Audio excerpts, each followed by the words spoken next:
Esselamun Aleyküm ve Rahmetullahi ve Berekatuhu. Elhamdülillahi Rabbil Alemin. Ve salatu ve selamu ala nebiyyina Muhammedin sallallahu aleyhi ve sellem.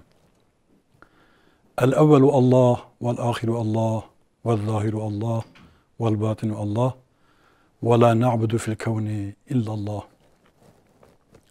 Bizleri Kur'an'ın gölgesinde bir araya getiren Rabbimize hamd ve senalar olsun. Her şeyin yegane sahibi, mutlak hakim ve hükümran olandır. O her şeyin tek sahibidir. Sözü geçen tek kudret O'dur.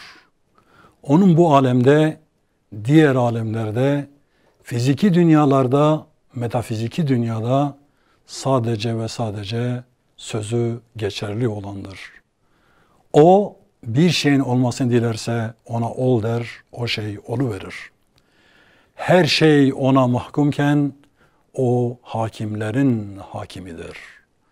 Onun hükmü her yerde icra olunur. Zira her şey ona boyun eğmiştir.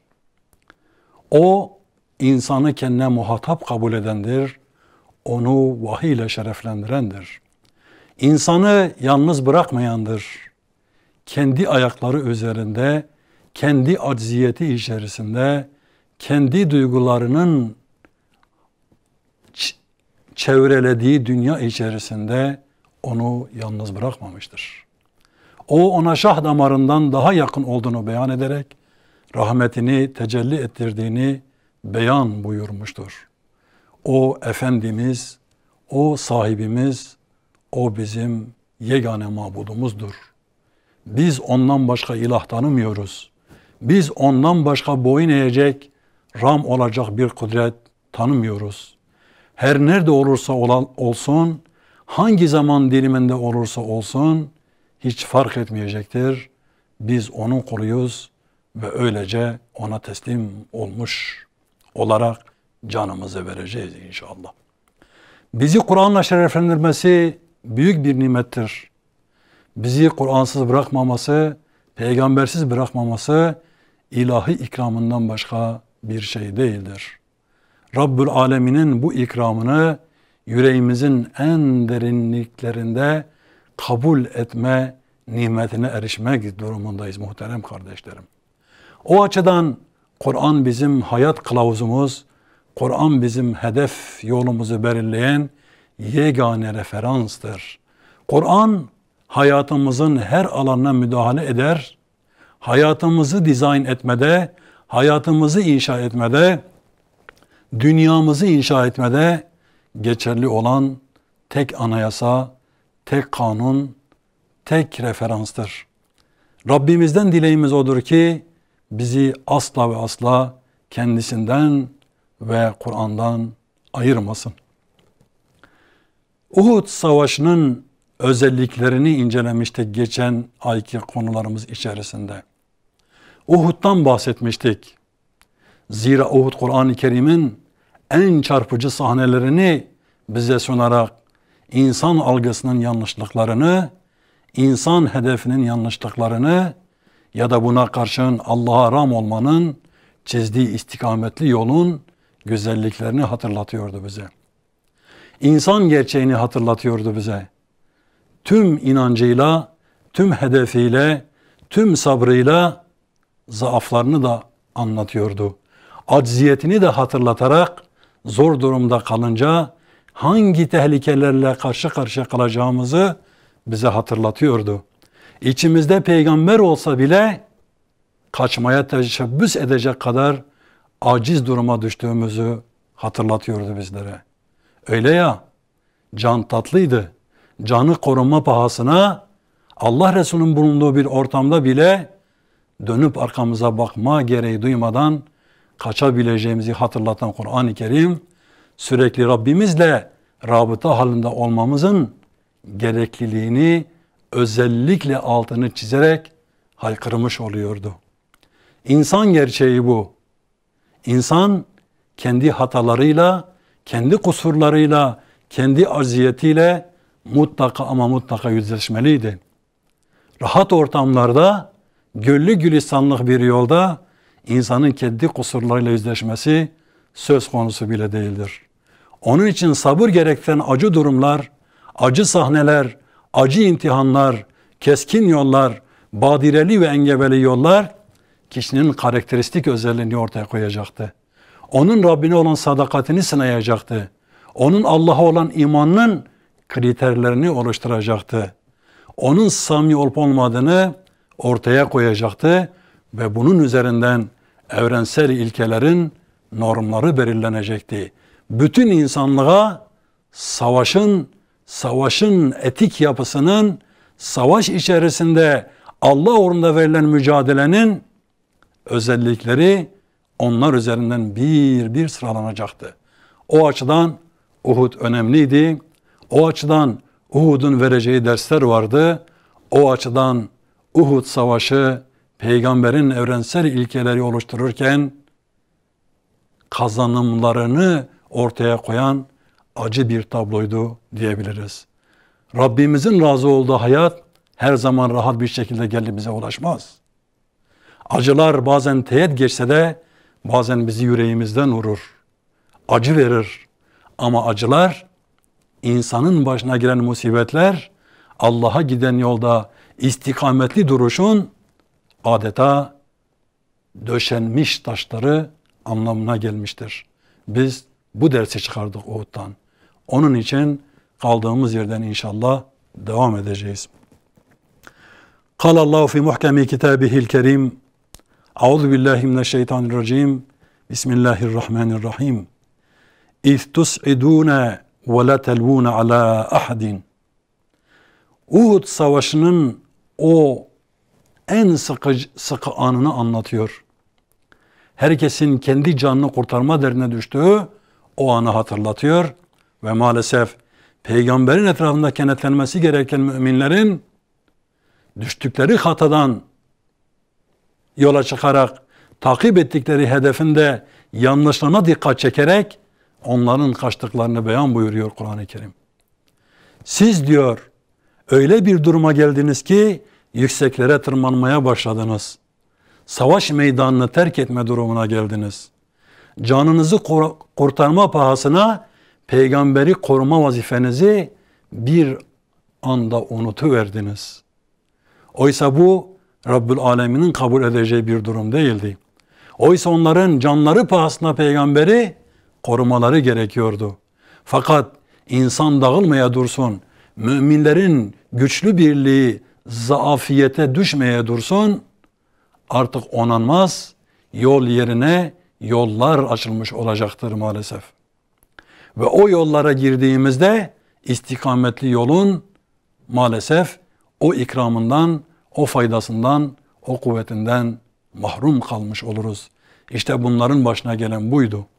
Onlar kendi hatalarını maalesef bedelini öderlerken İslam toplumuna, İslam ordusuna da ödettiklerinin farkında bile değillerdi. Ve onlar kendilerini kurtarma adına Kur'an-ı Kerim buyurduğu gibi İstus'idûne yükseliyordunuz, çıkıyordunuz, tırmanıyordunuz. وَلَا تَلُونَ عَلَى أَحَدٍ dönüp arkanıza bakacak mecaliniz bile kalmamıştı. Sizi çağıranlara dönecek, cevap verecek durumda bile değildiniz. Uyarılara artık kulaklarınız kapanmıştı. Yüreklerinizin açık olması bir şey değiştirmiyor. Fiziki durum apaçık ortadaydı. Evet, siz kaçıyordunuz. Çünkü zihinleriniz berrak değildi. Çünkü inancınızın gereğini yerine getirmekten ziyade siz sebeplere sarıldınız. Sebeplere sarılınca Rabbinizle olan rabıtanız zayıfladı. Zayıflayınca da o zaafınızdan faydalanan sadece ve sadece şirk toplumu oldu. Şirk ordusu oldu ve dağılmaya yüz tuttunuz. وَالرَّسُولُ يَدْعُكُمْ ف۪ي اُخْرَاكُمْ Siz kaçıyordunuz da peygamber hala savaş meydanındaydı. Cihat meydanındaydı. O savaşıyordu. O kendi ümmetini koruma, düşülen yanlıştan çıkma, bunu telafi etme pahasına kendini ortaya koyuyor, canını ortaya koyuyor. Çünkü seslenmesiyle hedef haline gelmesi aynı anlamı taşıyordu maalesef. O kendi canını kurtarma derdine düşmemiş.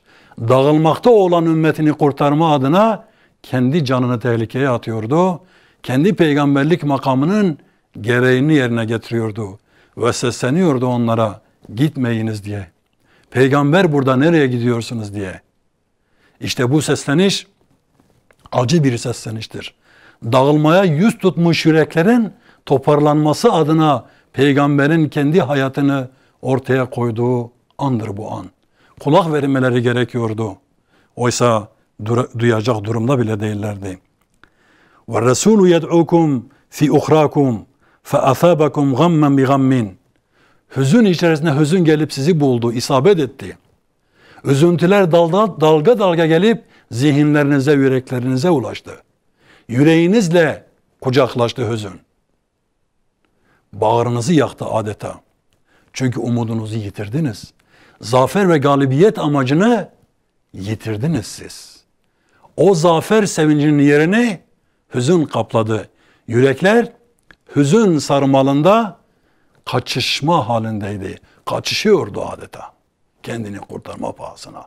Peygamberin sözünü bile işleyecek durumda olmayan zavallı bir tablo sunuyor bize. Bizim zavallılığımızı anlatıyor. Bizim acziyetimizi anlatıyor. Bizim böyle bir durumdaki tavrımızın ne kadar aciz, ne kadar olumsuz olduğuna parmak basarak ikinci bir durumda takip etmemiz gereken yolu bize gösteriyor aslında bu ayet-i kerimeler. Gammen bi gammin likey la tahzenu ala ma fatakum. Hüzünle yüreğinizi dağladık. Alışmalıydınız buna. Zaferlerin tatlı tatlı gelmeyeceğini bilmeniz gerekiyordu. Peygamberin aranızda olması, Allah'ın size direkt yardımcı olması, yardım etmesi, görünmeyen ordularla size destek vermesi sizi biraz şımarttı galiba. Siz zaferlerin haklı olduğunuz inancıyla gelip sizinle buluşacağını zannediyordunuz. Öyle ya, peygamber aramızda, daha ne olsun ki? Biz kusur işlesek bile, biz hataya düşsek bile, biz sorumluluğumuzu yerine getirmesek bile, biz verilen görevin gereğini yerine getirmesek bile hiç önemli değil. Oluşan algı bu. Nasıl olsa peygamber aramızda. Hiç peygamberin komandanlığındaki bir ordu yenilir mi? Hiç Allah adına yola çıkmış bir ordu yenilir mi? Algısının yanlışlığını size göstermeyi diledik. Bunu tatmanız gerekiyordu. Yenilgiyle gelen zaferlerin özelliklerini bilmeniz gerekiyordu. Fiziki zaferlerin her zaman kazanç olmadığını bilmeniz gerekiyordu. O açıdan bu kaybettiklerinizin sizin üzerinizde bir ders bırakması gerekiyordu. Hayatınıza müdahale edip geleceğe yönelik ibret tablosu sunması gerekiyordu. Onun için bir daha karşılaştığınızda tecrübe sahibi olunuz diye size bu azabı tattırdık. Likey la tahzenu, üzülmeyesiniz diye, ala ma fatakum, kaybettiklerinize üzülmeyesiniz diye, alışasınız diye. İmtihan sahasıydı yeryüzü. Bazen galip gelecektiniz, bazen yenilecektiniz. Ama Müslümanlar, ama müminler, ama Allah'ın kulları, ama peygambere tabi olanlar asla ve asla yenilmeyeceklerdi. Fiziki yenilgilerin bile zafer olduğunu bilecekti. Her kazancın zafer olduğunu bilmeleri gerekirdi. Zira ümmet bunların bilinciyle şekillenecekti. Bunların getirisiyle yönlenecekti. Bunların oluşturduğu ilkelerle evrensel dünyanın inşasına başlayacaktı. Bu açıdan çok önemliydi. Onun için yenilmeleri gerektiğini Yüce Rabbimiz diledi. Onun muradı buydu ve murat tecelli ediyordu. وَلَمَا أَصَابَكُمْ, hem kaybettiklerinize üzülmeyesiniz diye, hem de size isabet eden bu acıya üzülmeyesiniz diye. Allah'ın size bu acıyı tattırması, sizi yalnız bıraktığı, sizden küstüğü, sizden yüz çevirdiği anlamına gelmiyordu. Allah sadece bir ders vermeyi dilemişti ve Allah'ın muradı, Rabbimizin takdiri tecelli etti, o kadar. Dedik ya, yenilgiyle gelen zaferlerin bir ders olarak İslam ümmetine acı bir tecrübeye dönüşmesi gerekiyordu ve onların şahsında bu eğitim modeli şekillenmiş oldu, sadece o kadar. Bilmelisiniz ki zaaflarınız, hatalarınız, kusurlarınız, insani olarak acziyetiniz yenilgilere sebebiyet verebilmektedir. O açıdan sadece iman etmiş olmanız, sorumluluklarınızdan kaçınmanız zafer için yeterli değildir. Herkes görevini en güzel şekilde ifa edecekti, icra edecekti. İşte bu ders verilmişti. Vallahu habirun bima ta'malun. Allah yaptıklarınızdan haberdardır. Allah hepinizden haberdardır, hepimizden haberdardır. O halde yaptıklarınızı sorgulayın demeye getiriyor. Neden yenilginizin faturasını başka sebeplere dayanarak bulmaya çalışıyorsunuz ki? Herkes kendine bakmalıdır. Bu savaşın yenilgisinin faturasını herkes kendi nefsine kesmelidir. Bugün İslam ümmetinin içinde bulunduğu tabloda bu gerçekten başka bir şey haykırmıyor muhterem kardeşlerim. Herkes kendi nefsini sorgulamalı. İslam ümmetinin düçar olduğu bu acı tablonun bizimle ilintisi nedir diye herkes kendi nefsine sormalıdır. Bireysel bir sorumsuzluk İslam ümmetinin tamamını etkilemektedir. Bu böyle bilinmelidir. Biz vücudun azaları gibiyizdir. Renklerimiz, dillerimiz, coğrafyalarımız farklı olsa bile bizim kalbimiz aynı iman gücüyle çarpmaktadır. Bizim gözyaşımızın rengi aynıdır. Aynı acıları çocuklarıyız. Aynı acıları paylaşıyoruz ve aynı acıya matuf bir şekilde gözyaşı döküyoruz. O halde herkes kendini sorgulamalıdır. Vücudun herhangi yerindeki bir ağrı sebepleriyle irdelendiğinde bireysellikten uzak bir sonuç ortaya çıkacaktır. Çünkü vücudun organları, tüm azaları ilintilidir. Merkezi bir güç etrafında yönetildiğinden dolayı bağımsız hareket etmesi söz konusu bile değildir. Dolayısıyla biz insanlar da İslam ümmetinin içine düştüğü durumu irdelerken kendi nefsimizi azat etmemeliyiz. Kendi kusurlarımızı ırak tutmamalıyız bu gerçekten.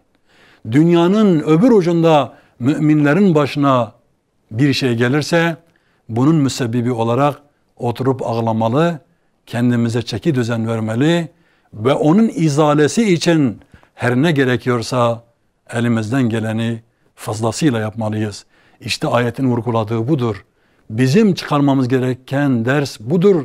Onun için Allah buyurdu ki Allah bütün yaptıklarınızdan haberdardır. Bima ta'malun, bütün yaptıklarınız, gece yaptıklarınız, gündüz yaptıklarınız, amaçlarınız, tutkularınız, tasavvurlarınız, ihmalkarlıklarınız, her neyse, her bunun adına ne varsa bütün bunlar Yüce Rabbimizin kudreti uhdesindedir. Allah bunu bilmektedir. Allah bildiği için takdirini ona göre yapmaktadır.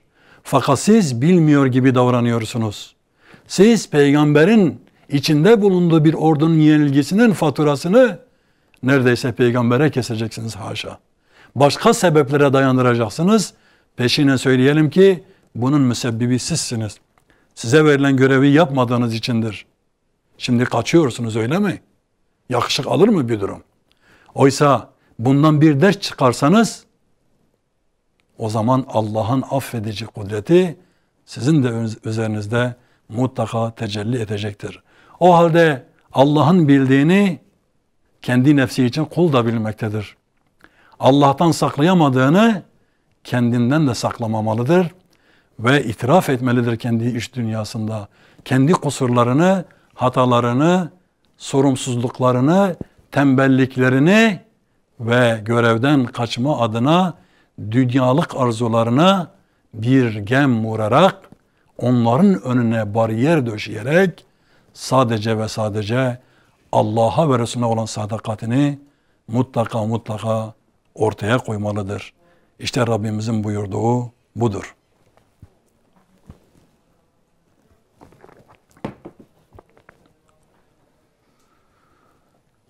Bu gerçek ışığında Uhud Savaşı'nın her anı hakikaten ümmet için önemli bir tecrübe sahnesidir.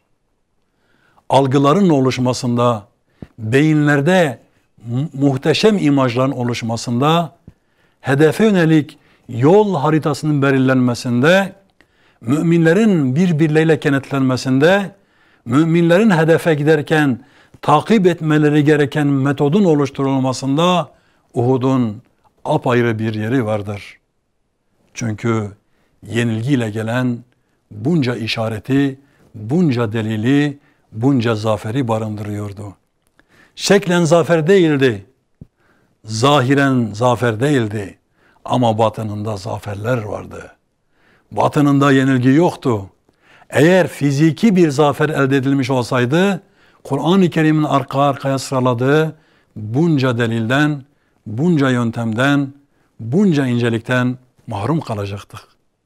Oysa da onlara ulaşmanın tek yolu vardı, o yenilgiyle tanışmaktı. Tıpkı somaltının kendi curufundan ayrılması için ateş potasında eritilmesi gibi. Ateşi görmediği müddetçe bağrındaki temiz, saf altını ortaya çıkarmayacaktı. Tıpkı bir tohumun bağrında ki güzelliklerin ortaya çıkması için yerin karanlıklarıyla buluşması gibidir. Eziyet çekmesi gibidir. Güneşten, iklim şartlarından eziyet çekmesi gibidir.